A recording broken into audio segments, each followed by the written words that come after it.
Welcome to the episode of Titan PI TV, where we're looking at the inside workings of a live operational investigation agency, that being here, Titan in Derby. Thanks again for listening to another episode. These are meant to be informative and what we think are interesting topics which industry professionals, but also members of the public or prospective clients might wish to know without giving too much away. So today's short episode, we're going to look at mobile phone footage. Is it acceptable for a surveillance operative to use a mobile phone to gain surveillance footage? Controversial one, and I'm sure we'll have some comments on this one. So, basic kit that we expect an operative to have will be a covert camera, whether that be entry level, which is, for example, a Sony CX250, or whether that be the Rolls-Royce, the AX53, or what I think is a Rolls-Royce. There are other brands available, and other people will have ideas of what's best, but you need a camcorder nonetheless. You also need a covert camera. So what is a covert camera? A covert camera, I'm not going to show you because it's giving away a tactic. A covert camera is a device which is purely designed to gain audio or video footage, and it's designed to look like an everyday device. I'm not going to give you examples of the everyday devices because that's giving too much away. But it is designed for operatives to be able to be in a close and public environment and gain video imagery and audio of a subject or of an associate. It is designed to look in place, so it's not going to look out of place, and it will not gain any attention. So that is a covert device. That's what we expect operatives to have.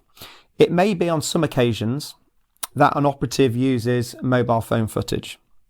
An example of that may be the surveillance task has been going on some time.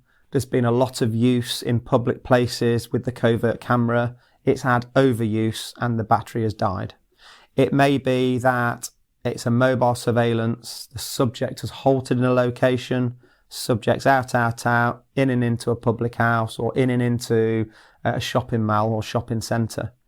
We've quickly deployed from our car and we've not carried our covert camera with us. In that instance, I would say that's fully acceptable for an operative to use their mobile telephone to therefore get video imagery. I would rather have imagery than not.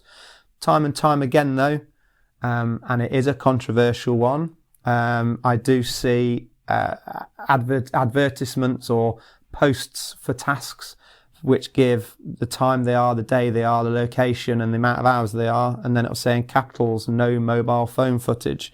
I agree with that because I don't think it's professional for someone to turn up without a covert camera. However, and to expect to use their mobile phone. However, in situations where it's either use your phone or not getting the footage, then I've got absolutely no issues with it. So mobile phones have come on absolutely no end in years. We're not looking at having a Nokia 3310 with a terrible camera on it. We're looking at phones now which the iPhone 14, 13, even down to 10, they've got fantastic imagery capability on them.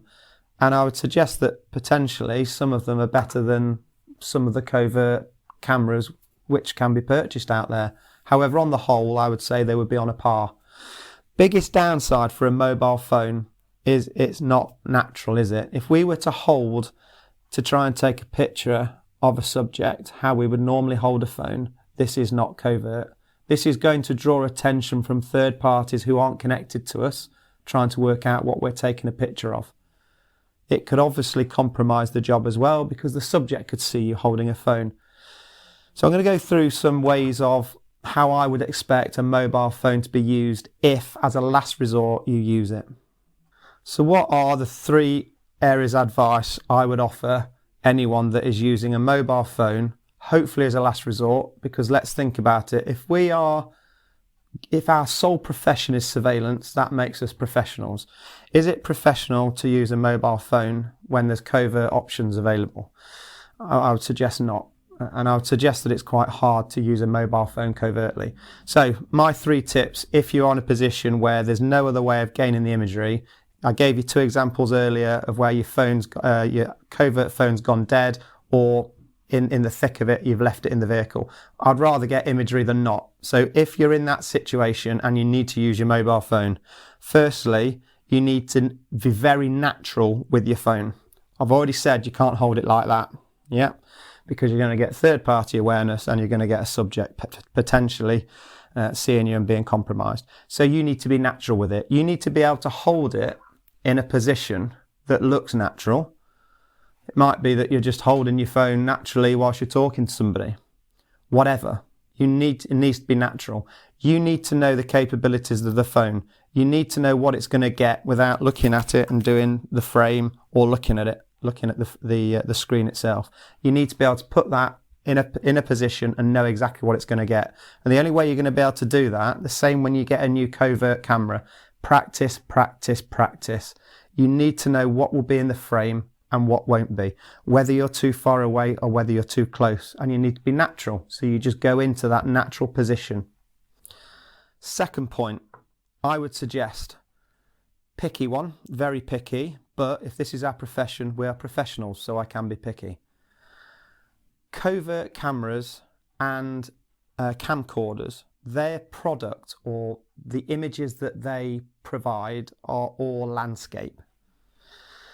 If we are then adding imagery in from a mobile phone and it's being taken portrait, picky or no, then as the client reads the client report or the log, and then there's images, you're going to have all these landscape pictures, and then if they're only on a mobile phone, they're going to look a little out of place and draw the eye because they're going to be portrait.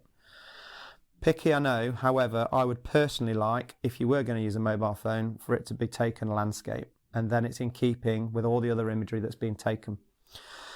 So if you can, get used to using the parameters of your phone, what the frame will be like, how much, whether we're too close, whether too far away, by holding it landscape. Third point, don't leave your covert in the car and don't let it die. Always have a kit bag with you ready that you take out the car so that you're not forced into a position to then have to use your mobile phone. In that kit bag, have a battery charger. The battery charger can be plugged onto your covert whilst it's being used. So that would negate having to use a mobile phone. If you are already operating within the industry and you find this interesting and you haven't done a surveillance course, or if you're just watching this and you think, I'd be a good surveillance operative, or I'd like to become a surveillance operative, then why not look at our training? We have set 4 training courses, which is the 5-day surveillance course, which is an RQF level 4 for 2024.